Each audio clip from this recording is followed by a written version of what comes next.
The raid cost the taxpayers $2,500 according to DNR. Good day, everybody. This is Dragalover Maniac, and today because I'm planning to become an animal cop when I grow up. I don't know which video I mentioned that about. So I was about to be an animal savior and stuff, and then my friend Typh, who ended up showing me the most stupidest article I have ever heard of that a government agency did. Let me read you it. And then I should disconnect from my server before I can read this so I don't get kicked. An animal shelter was swarmed with more than a dozen armed government agents after an employee began caring for a baby deer. Do I have fleas on me? Yeah. I gave my dog Bailey a flea bath and now I think I'm getting bugs on me. The intruder stormed the facility with the permitted intent of executing the fawn, to the horror of the shelter's employees.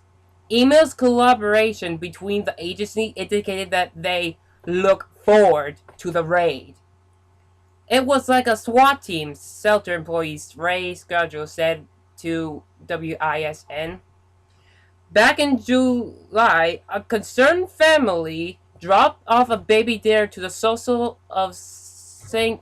Vincent's Animal Shelter located near the Illinois border of Kenosha, Wisconsin. The fawn has been abandoned by its mother in the well-meaning shelter owned intruder to see that it grew up safely. The tiny 20-pound deer was given a place to sleep in the barn and quickly earned the affection of its human caregivers. It spent about 2 weeks at the shelter. They decided to name it Giggles. When it made a little noise, it sounded like it was laughter, scholars said. But this was no laughing matter. In Wisconsin, it is verboten for humans to care for a deer without government permission. Government permission. Two anonymous natures tipped it off to the Department of Natural Resources. The property was put under surveillance, dressing in full camouflage.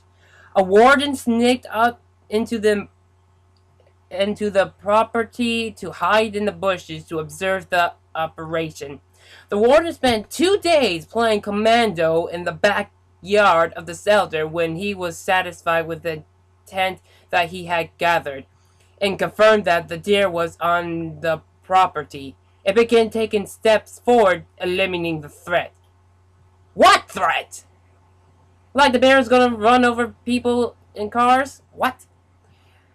At no time there where the shelter employees approached about the deer, the warden did not walk up and have a conversation with anyone about the situation. There was no friendly phone call. Instead, the warden drafted the evidence for the search warrant, completely with aerial spy photos that he used to describe the fawn entry point into the barn. The search warrant was signed by Kenosha County Judge Jason Cosso, and the mission was started. Without warning, on a quiet July day, the shelter was surrounded by armed men in a surprise raid. A total of 14 agents, composing of the DNR and Kenosha County Sheriff deputies, were counted on scene. They were all armed to the teeth, Gosel said. The shelter workers were all carried into a picnic area, and then agents performed their search for the fawn. Scholars tried to explain to the agency that the fawn was to be sent off to a sanctuary the following day, a wildlife reserve that's over just the border of Illinois. There, the deer would be allowed to permanently stay and under human supervision, but the agency could not be reasoned with. I was thinking in my mind they were going to take the deer and take it to the wildlife shelter, and here they came carrying the baby deer over their shoulders. She was in a bed body bag, Scuzzle said. I said, "Why did you do that?" He said, "That's our policy." And I said, "That's one hell of a policy." The DNR agency has sedated the fawn. They immediately took her to a nearby park and shot her with a bolt gun, according to the DNR documents. The DNR claims its aggressive stance on prohibiting humans from caring for animals is to protect the hard from chronic waste disease. What? When asked by the reporter why the department didn't make a phone call before devoting missions resorting to the raid, they likened it to be a drug bust. What? DNR supervision Jennifer Niemeyer made the following statement to WISN. If a serious department is going to do a search warrant on a drug bust, they didn't call them and ask them to violate surround their marijuana or whatever drugs they have before they show up.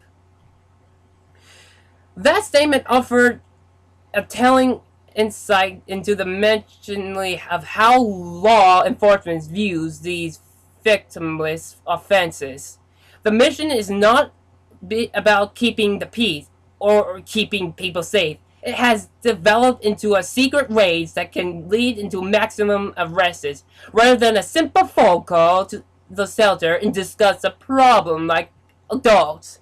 A strict team was assembled, and the office apparently got some kind of satisfaction out of it, despite the PR claim to the country, according to WIS 12 News. After WISN 12 News first reported the raid, the DNR posted a statement on the Facebook page calling the operation a difficult and important job that none of our staff take joy in, but emails between DNR employees suggest something else. One DNR employee wrote, "I look forward to the event." Another said, "I am looking forward to it too," with a smile face attached.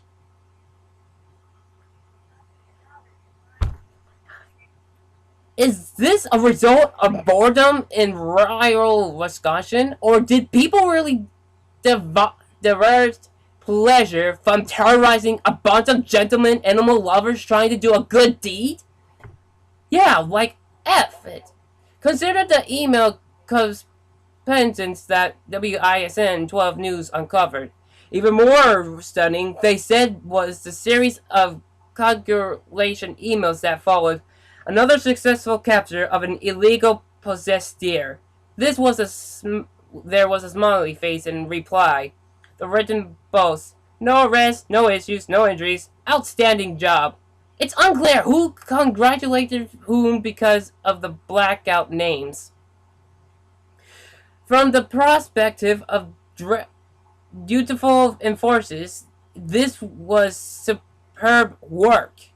But was the community served by this action?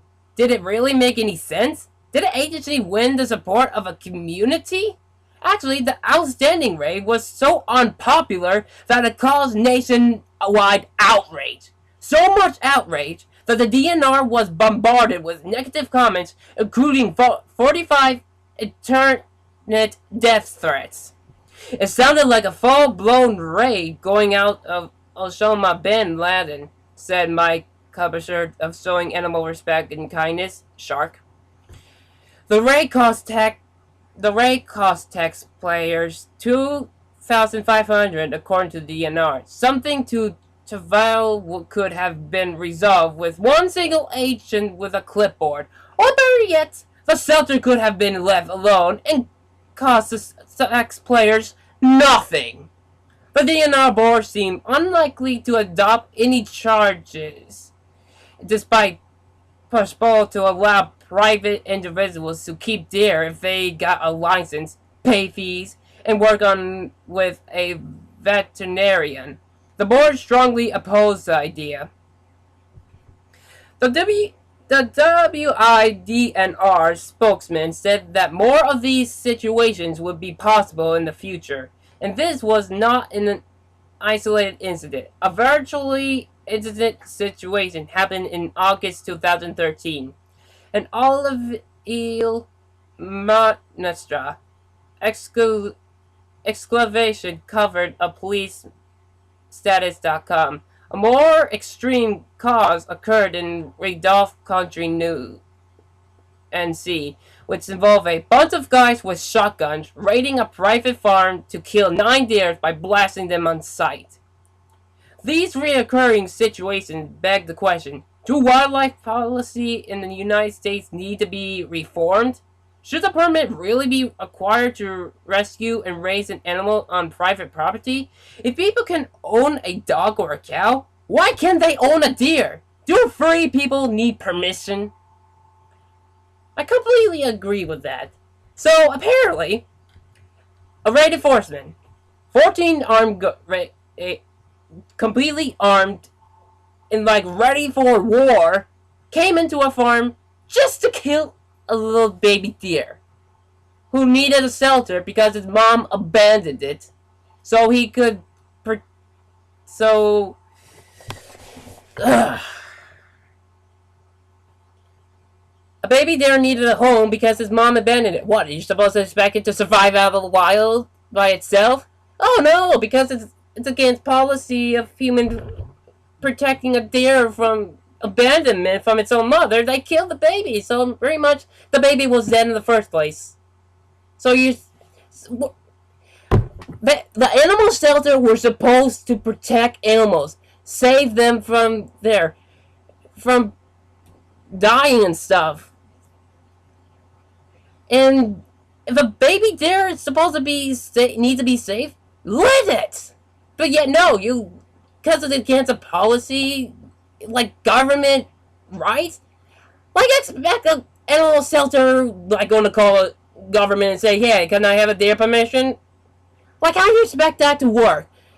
And probably the agencies were so like not wanting to hear it, they wouldn't probably give them the permission. So that means that no matter what, the deer probably would be killed no matter what. This is the most outrageous recognition I have ever heard that a government did. Just because of a baby deer being saved from an abandoned mother. I thought the United States cared about animals' safety. But yet these people were like, oh, this was a great raid. Oh, I was so excited to get into. Just to kill a deer? How heartless are these people? Look at, it was just a deer trying to abandon my mother and they love to kill animals? Yes, I heard about hunters hunting deer on hunting season, but being rescued, but then coming in to kill it? That is the most outrageous thing I have ever heard. This should be... They deserve that death threats, because that was... America, we're supposed to be saving animals. There's supposed to be a law protecting these animals, but yet the government sent people to kill the animals? I thought we cared about them, not to kill them. Am I outrageous? Yes. And if I get my video shut down because of this, pretty much shows how ridiculous the government is. We're supposed to be protecting animals, not killing them because of the abandonment of a mother. People,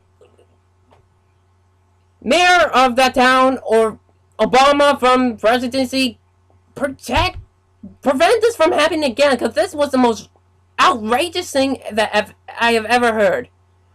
When I become an animal cop, I'm going to try to see if I can prevent this from happening, because this is the biggest BS I have ever